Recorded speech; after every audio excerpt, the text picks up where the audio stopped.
Hi, I'm Sarah Wilder, and this is part 12 of Surviving the Man I Married. In part 11, we heard about how Jim derailed our moving day, his dark entity called the cowboy, and the September 2019 psychic reading with Peter. In this episode, you'll hear a little after the reading stuff and the first half of a rather lengthy psychic reading with Peter from February 2020. The after the reading stuff, I'll start with smudging. When Spirit talked about the dark energy in my townhome, I think it was my dad that talked about it. This dark entity that lives with Jim even occupies him at times. Rachel and I did do a cleansing ritual. We didn't get a shaman, we did it ourselves to evict the cowboy, which felt empowering. We really enjoyed it and appreciated it. And we seemed to really feel lighter afterwards. It seemed to help. The energy improved and it felt cleaner. But yes, it was temporary. On to the wigs. How my mom talked to me through Spirit about wearing wigs. In 2017, I began clipping my hair down to about a 1/4 inch long because I just could not stop pulling it out. I suffer from the OCD condition called trichotillomania. A lot of people don't talk about it. It's something we're ashamed about. There's a lot of stigma and shame around this compulsion. It's triggered by anxiety, depression, anger, and illness. So when I'm really having a bad illness day, I reach for my head. I used to. As you could see now, it's not the case anymore. My hair started growing back in the moment I left Jim. The moment I left him.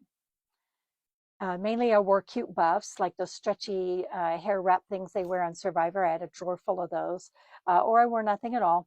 But I began wearing wigs, nice ones, when I went places with Jim because that's when I felt the most embarrassed by how I looked.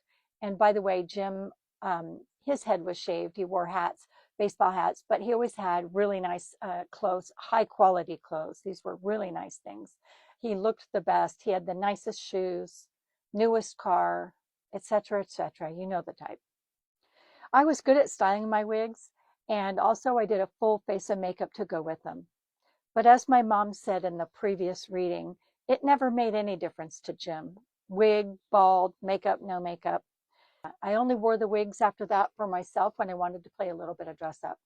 And also, by the way, with the healing with my mom, every reading, if you've been following along with me, and this is episode 12, my mom has spoken up and taken accountability for some regret that she had in her parenting of me. And I really appreciate that. It created a lot of healing between us. So the next thing is hard to talk about and it's embarrassing. I don't know if many of you experienced this. I bet you have, but I did finally get my divorce. That did happen in November 2019. However, there was also a hasty remarriage. 2 months after the last reading with Peter, my divorce was finalized. But 2 weeks into my freedom, it was spurned on by something Jim said that sounded like a really crappy lie. I called his pension office to ask about my medical benefits post-divorce when I learned some bad news. There were none. No benefits after divorcing.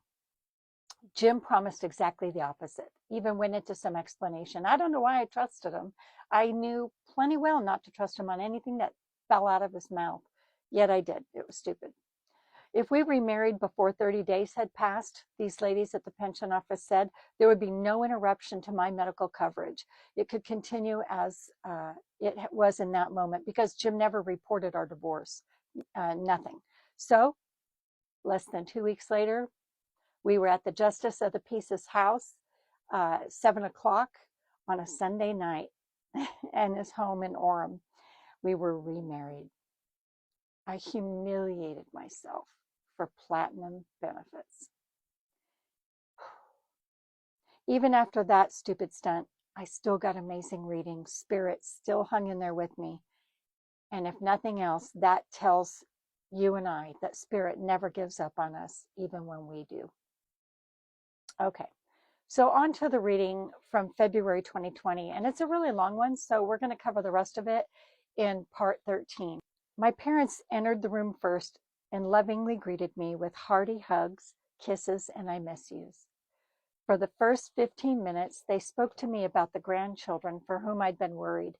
They explained the individual circumstances in detail and offered how each of these children will cope they were in a difficult circumstance in transition, and how the adults in their lives could help if that's what's needed. That was the first reading where I needed information about my grandkids, and I did feel a lot better after receiving the hoped for information and reassurances. And I was also struck by the reality that in the years since each of my parents had been gone, they'd missed out on nothing happening in their great grandchildren's lives. It was very validating. My higher self stepped in to talk about accessing the best of myself, an ever diminishing skill.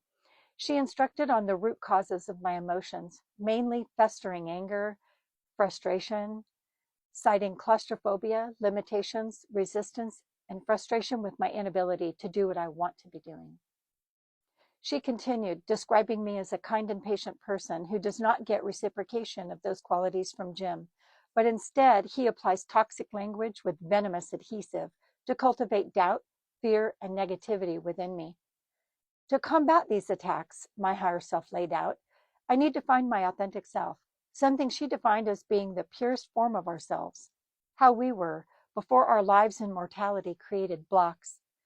To identify things in myself that brought me joy from birth onward. She recited a few good memories, visiting my grandparents, who lived in a beautiful rural county neighboring the one in which I grew up. Really great memories there.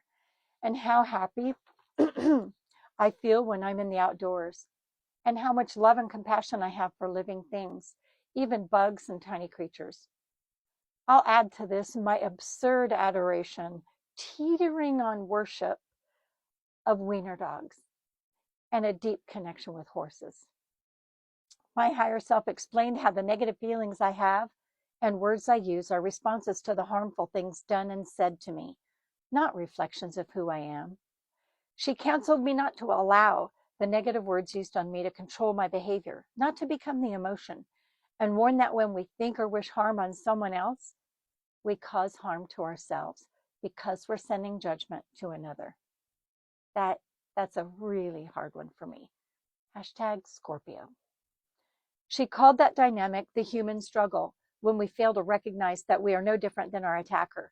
In this case, it's my interpretation that she was referring to the way I'd behaved towards members of Jim's family with whom we'd been feuding at that time. Same issue mentioned in the July 2019 tarot reading in a previous episode. And on those people on whom I'd wished some choice occurrences and afflictions. It's true. Someone's always listening. Someone always knows when you're talking, even thinking crap on people. She instructed that going within is the answer, to identify the emotion and deal with it. Take control of it. She illustrated the frequent anger and frustration I feel by how I'm short with people. I'm impatient. To regain control over my emotions, my higher self explained that at times when I'm prone to reacting strongly, I should first choose to step away. I'm told to go outside and take a walk. Feel the joy in doing that. And while I'm walking, I'm to ask myself, why am I feeling this way? Then be patient and wait for the answer. So I'm really great at denial. I'm really terrible at patience. However, at this point, my higher self dropped the curtain and revealed the answer.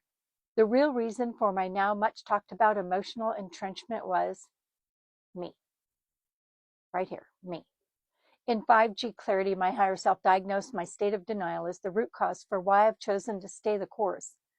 In contradiction to what my heart is telling me, instead, pay attention to what I'm constantly learning about and seeing in this relationship that I'm not taking action on. Not me learning that my own inaction was causing my misery, when I had been certain it was the in-laws, my monstrous in-law, which you already heard about. My higher self put an even finer point on this by listing contributing factors that led to my current circumstances, saying, first, I cultivated an insulated reality that she labeled my comfort zone, constructed out of fear, lack of self-belief, and an unhealthy attachment to a person. To amplify the concept, she detailed the second thing. My brain chemistry has become altered by remaining in this state for such a long time. I clung to a narrative that was hopeful and wishful to justify staying in that place of denial and false hope. Bringing up the rear, she tackled the result of all those poor choices. Mental illness. I'm mentally ill. Thankfully, there's a cure. I'm admonished to get out of the relationship immediately. My higher self explained that by avoiding and suppressing my emotional issues and choosing to constantly be in denial of the obvious has deprived me of the ability to use my rational brain. I'm encouraged to ask myself what I really want, what I dream about, and if I have any ambitions. Then I'm told to ask my younger self what she really wants, and I'm reminded that I wanted to save animals, help people, be outdoors, and to become a teacher. Find out what I truly want, she said, and when I commence to seek those things, I must do so from a place of authenticity, not to pretend anything, but to have become better. At this point, I remember feeling ashamed and really deflated. I quelled the urge to cry. I had just been told my brain chemistry is altered. I struggle with even forming rational thought, and I'm in the midst of mental illness, brought on as much by Jim as it was myself, my own stubborn refusal to step out of the bog. My higher self intervened with some softer words, telling me not to worry about making any major life decisions at that time, because I wasn't in a place to be able to do anything. She reiterated something I was told in the previous reading, that I'll know when I'm ready to leave, because it will be like a light goes on. I will say to myself, okay, it's time. I'm ready. I know what I want. But her description of me at that time was one of being in an emotional fetal position.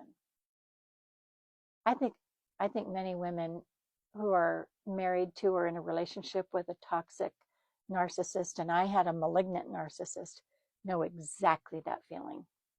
I'm going to stop here and save the rest of this reading for part 13. Thank you for hanging in there with me. Um, Also, in the next episode, after I finish up this reading, I'll do a simple lesson on how to cut cords. I know, the irony is thick. I cling to them, and I'm the one who's going to tell you how to cut them. If you want to know more, please remember to like, follow, and share to take my story one step closer to publication. And ladies, I invite you to step out of the darkness and into your power.